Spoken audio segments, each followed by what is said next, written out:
back during the election, Tom Brady, who is, of course, the quarterback for the New England Patriots, seemed to be supportive of Donald Trump. In fact, he had a Make America Great Again hat in his locker, which he has slowly but surely tucked away.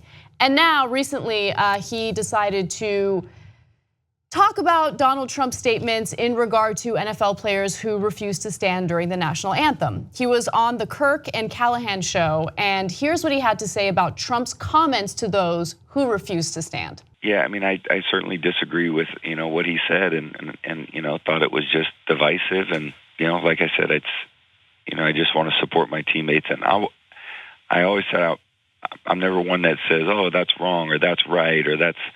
But I do believe in what I believe in, and I believe in bringing people together and respect and love and trust, and those are the values that my parents instilled in me, and that's how I try to live every day. And I've been blessed to be in a locker room with guys from all over the United States over the course of my career. Some of my great friends are from Florida, Virginia, New York, Montana, Colorado, Texas. I mean, I think one thing about football is it brings so many guys together, guys that you would never have the opportunity to be around, whether it was in college and all the way into the pros.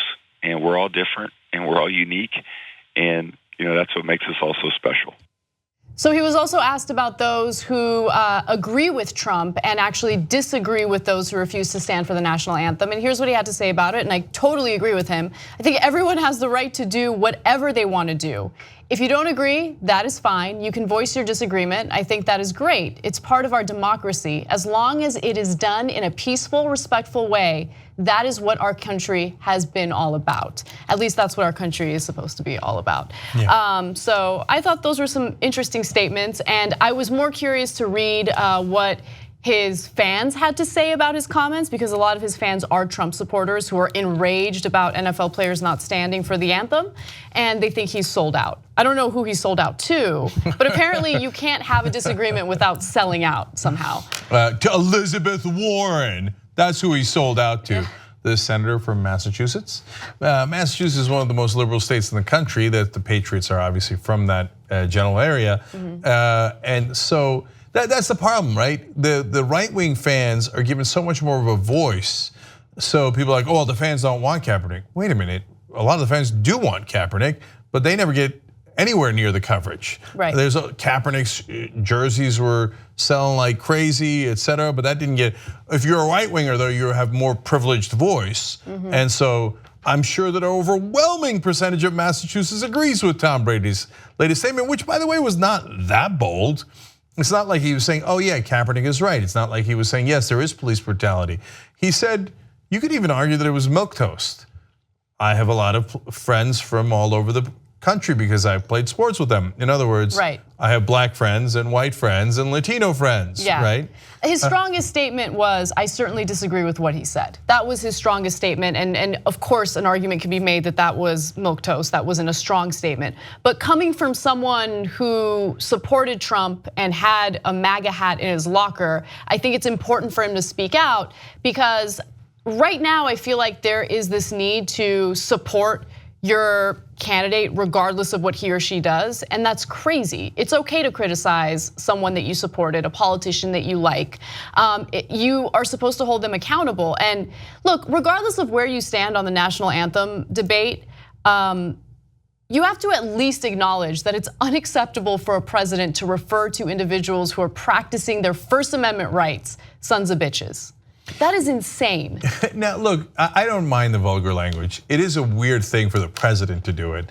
And to me, the much worse part, and I think what begins to trigger First Amendment, actual First Amendment issues, is when the leader of the government says that somebody should be fired for what they said. Yes. And so when Brady says, I definitely disagree with what he said, it's not that bold a statement either, because he's saying, should his fellow players, some of his fellow players, be fired and be called sons of bitches for what they're doing?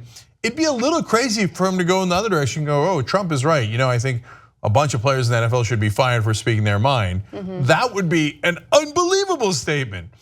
So like Trump put himself in a position where he couldn't win. He turned everyone against him.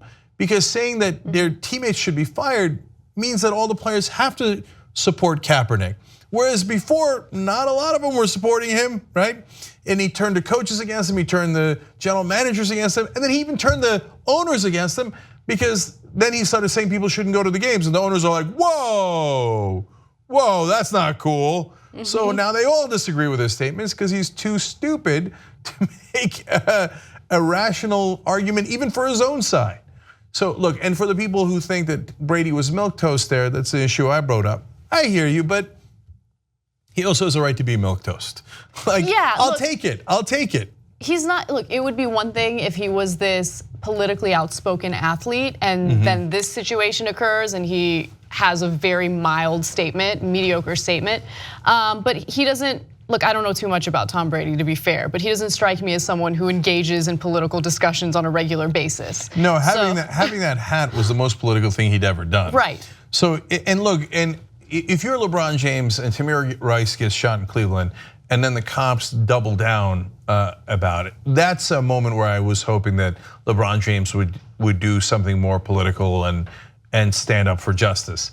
Now, as it turns out, belatedly, in my opinion, LeBron has done a lot more now, and he's also now supporting Steph Curry and the Warriors, et cetera, against Trump. And he's done a wonderful job recently. So he's become a little bit more political. But you're right, Brady has never been that guy. And so for him to come out and say Trump was definitely wrong, for a lot of folks, that's a big deal. So, hey, don't look a gift horse in the mouth. So God bless, wonderful. I'm glad to see him sharing his opinion, an opinion that is hard to disagree with.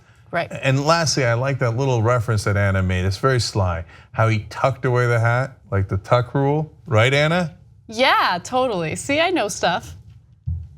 I don't know what the tuck rule is. That was a total accident. Of course. What's the tuck? Don't even tell me. I don't care. Yeah, long story. Does it have to do with the jock strap? Is that the tuck rule? No, it doesn't. Okay. No, it doesn't. Just ask any Raiders fan what the tuck rule is. If you like this clip of the Young Turks, you know there's a whole live 2-hour show, 6 to 8 p.m. Eastern every day, and you can download it or stream it and watch it without ads if you become a member. tytnetwork.com/join.